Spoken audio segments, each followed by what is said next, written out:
Hello, welcome to No Man's Sky. I've been playing for quite a while, exploring a few planets, getting a start on things.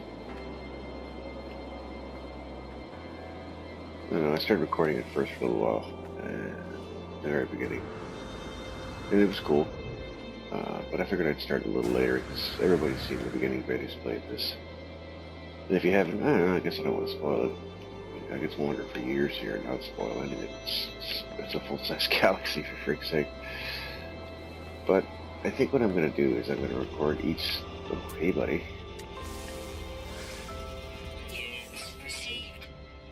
Amenable. Okay, he's friendly. I think what I'm going to do is I'm going to split it up into, like, multi-card episodes, each one per system. And then when I find the monolith or whatever in the system that gives me my next batch of coordinates, allows me to go to the next system, I'll make that the next episode. So we'll keep it in short little episodes for now, I guess, or short little tidbits of video.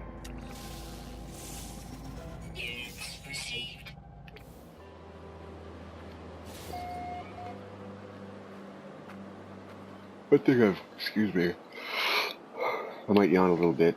It's way past my bedtime.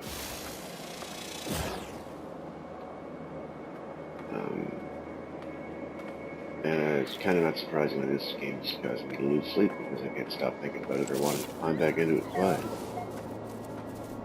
Babylon, I think I've got a few interesting points about it. It's kind of early in to this planet, and one of the cool things is there's day-night cycles, but they're different on every planet because it's not like GTA or Skyrim or whatever, where it's in a set time scale.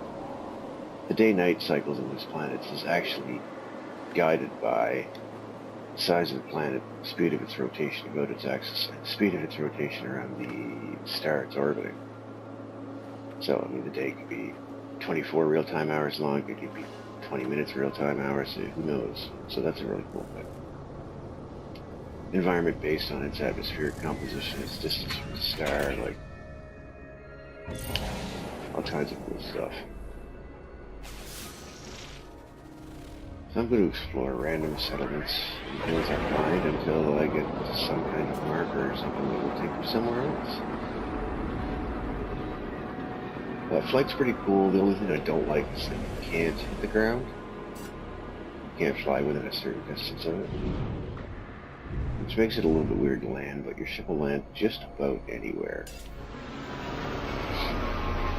I even perched my ship on top of one of those cactus-looking things and had one landing gear on it. It was kind of funny. I had to jetpack up to get back into it. That is a save point. You collect those basically to discover something, a location. And then what you can do is go in here. The locations you have found but not uploaded are here. This is where you get a chance to name it. I'm gonna name this one, you know, let's do it. Might as well show it. Let's call this planet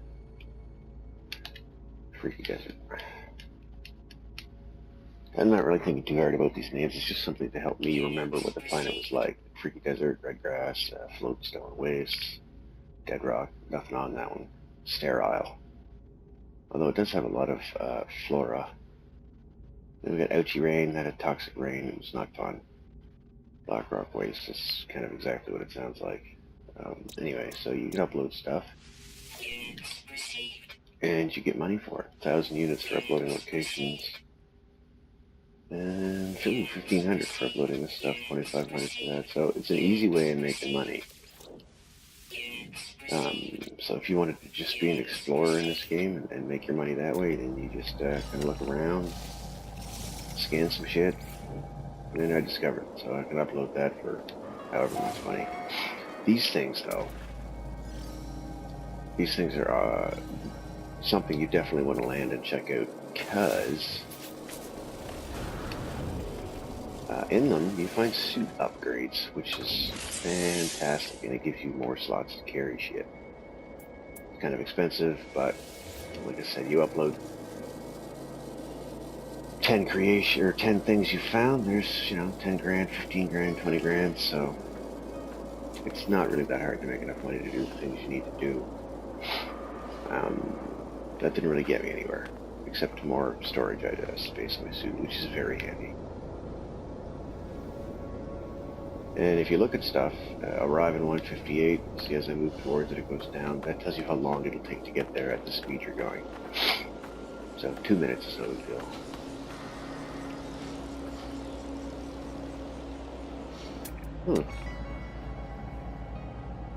It's my first flying alien. Come on.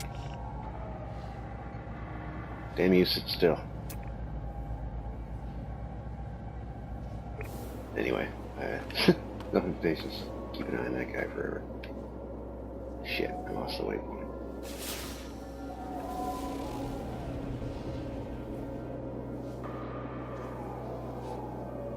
There's all kinds of stuff around here. What's this? Drop pod. Okay, yeah, that's where I just was. So I was headed up this way.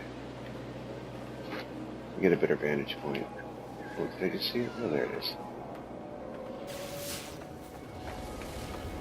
So you click the left stick, you get the scanner stuff. Point your mining tool and stuff. It tells you what you get out of it. I happen to have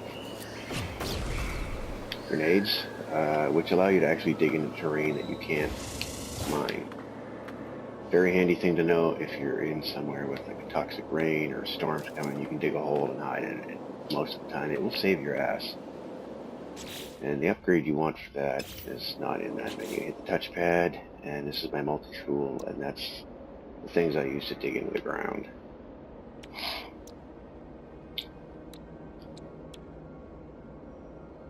Alright, so let's keep going this way, see what's over here.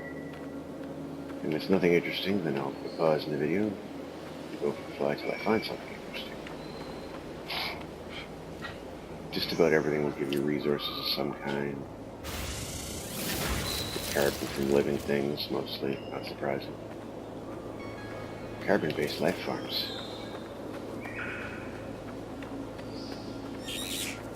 Hmm? Oh, there. Already discovered, okay. Space antelope. Space elopes. There's caves, those are a great place to hide when you're running away from shitty weather or sentinels, which are annoying little bastards, and they all need to die.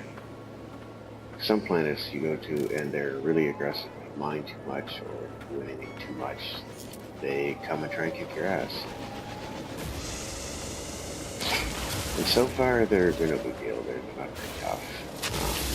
But I have a feeling they get a lot tougher. Now if your suit's full, you can transfer stuff over to the ship, similar stuff. I've already got some of that. No, can't do that. And you can stack it, just like, you know, Minecraft or something. You know. Nope. Nope. Okay, there we go. I got some extra slots now. Ooh.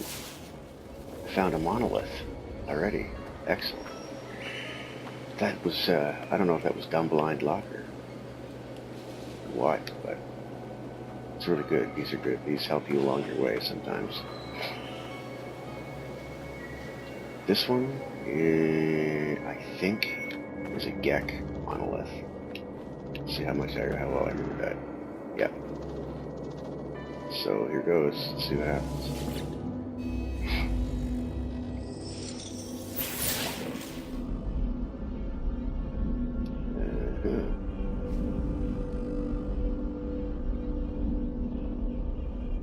So these Gek guys are real cheery guys, as you can see. Let's get a little help with language. You can learn different words from alien languages, and if you learn enough, eventually you can actually understand what the hell the aliens are saying to you. I don't have very much experience with Gek. I have met the Viking a lot, and I know a few of their language. So every once in a while I catch a word. They do a pretty good job of kind of conveying what the alien's trying to say. And once you get to know them, you don't really need to understand what they're saying. It helps, but The Viking are basically Klingons. They're all about being badasses and being warriors. And if the Gex having issues, you like offer to help. They take offense to it. So it's just a sign of weakness or something. So that's what I know about the Viking. The Gek are like space traders. They're like Ferengi from Star Trek. The guys with the weird ears. And they're like four-lobed brains. They want money, and they communicate, I think, through speech and smell, because they make different smelling farts, basically, to tell you stuff, indicates their mood, so that's a little weird. They look like toads with beaks. You know, I'm really tempted to name that dildo cactus, but I'm trying to avoid infantile naming of things, because I know at some point somebody's going to name a planet Planet Nutsack or something like that. And I mean, hey, it would be kind of funny to land on Planet Nutsack, but mostly the reason I name planets anything other than the crazy gobbledygook names that have been generated for them, just so that somebody else knows that, hey, someone has been here. As you go about your business, your life support will slowly run out of energy, but it's no big deal. You can charge it with, as you can see, many different things. I recommend carbon. It's less energy dense than other things, but it's so common and so easy to get that it's just your best bet. Alright, so I found a thing, but it's not like the monolith for this system. What is that? How far away? Minute 53. I'm going to fly to that. It's lazy. And I want to keep things kind of brief. R2's accelerate. Oh, sweet, another upgrade pod. L2 is brake. My speed down there is on the bottom left, and also in that U thing. Iotism units of distance, whatever they might be. Ooh, zinc, I need that. Never seen a flower you could pick zinc from, but what the hell?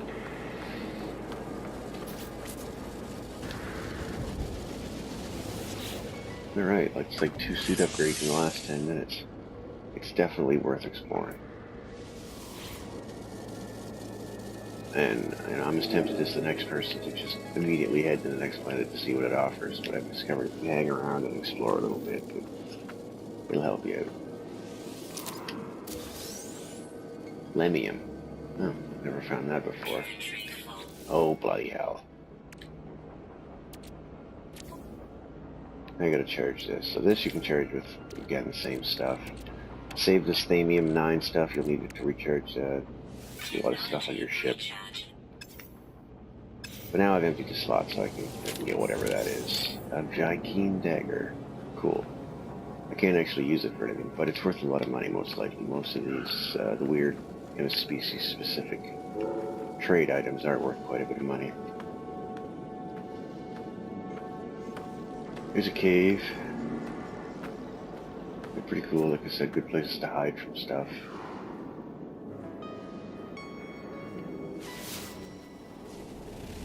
Health item. Stuff like that is just like money, stuff that's worth money, gold, stuff like that. Those are isotopes, I think. No, I can't remember. The different symbols mean stuff if you're looking for specific things. Because anything in a category, like if I get a carbon isotope or something, yeah, I can use anything that's an isotope to charge the same things that I can charge with carbon. Plutonium, thamium, carbon. These get used up every time you take off, so you're charging.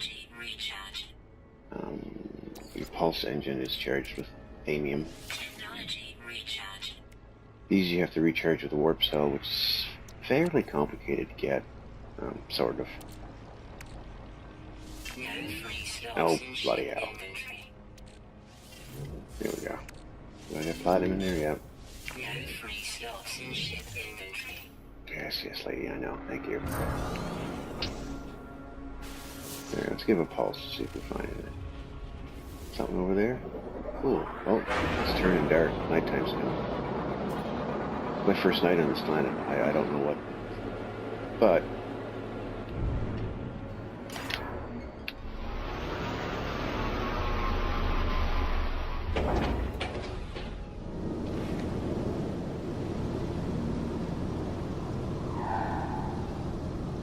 okay, looks like I'm actually going to stay recording. So yeah, as I was saying, this is my first night on this planet. And so you can see the other planets up there. If you see that this on the one side of the hemisphere, you can see that kind of like glowing line. It's not a glitch or a graphical aberration or anything. It's the light of the star reflecting off of the atmosphere of the planet. And those planets move, you know, in real time. And so somewhere over this way is the star for this place.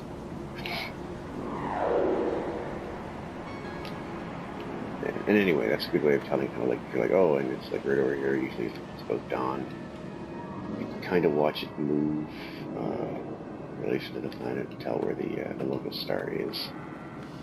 It doesn't really give you any idea what time it is, really, but, you know, you can locate yourself kind of a little bit that way. Oops.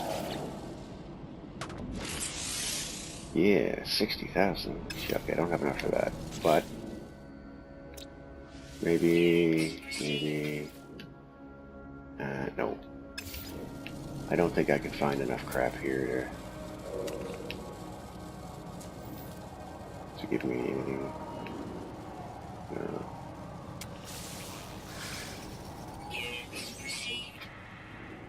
Okay, it looks aggressive, but it's really just a gigantic dog. Man, wish I had enough money for what the hell was going on there. Fascination bead, real good, that's worth some money. So is that. I gotta find somewhere to sell this crap though. Have I done this already? These are also save points. So I don't think it auto saves really. Like if you land, you get a save point, and if you activate those sorts of things, you get a save point. You can feed the animals, and if you feed them enough, they'll get friendly, and sometimes they'll help you find stuff, or they'll dig up stuff. It's kind of cool. Man, I really wish I could get that suit upgrade. Oh yeah, it's cold on this planet at night, so I guess I gotta watch out for that. Easy fix, go inside something. Your ship will warm you back up. Caves, usually if you go in deep enough. And structures like this, right? No. Oh, there we go. Got like a force field there, so. Man, I wish I could afford it. Oh well, I'm sure I'll find more at some point. Ain't gonna worry about it too much. I'm gonna explore some more, and if I find anything useful, I will start the video back up again.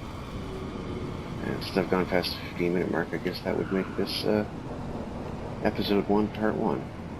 All said and done. Kind of a beautiful desert planet, strangely cold. I guess cold at night, desert, yeah, that makes kind of sense. An old planet, freaky desert. What's over there? What's that thing? Oh, it's one of those things.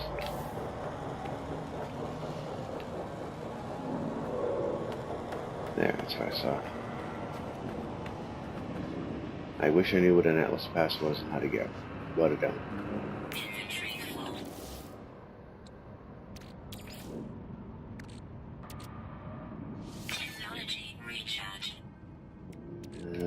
Is there anything here I can sap on this shit? No.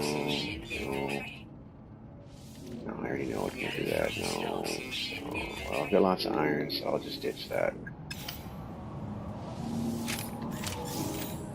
Gra. Look at. No idea what it is, but I know it's worth at least 10,000 units. If I can find somewhere to sell it.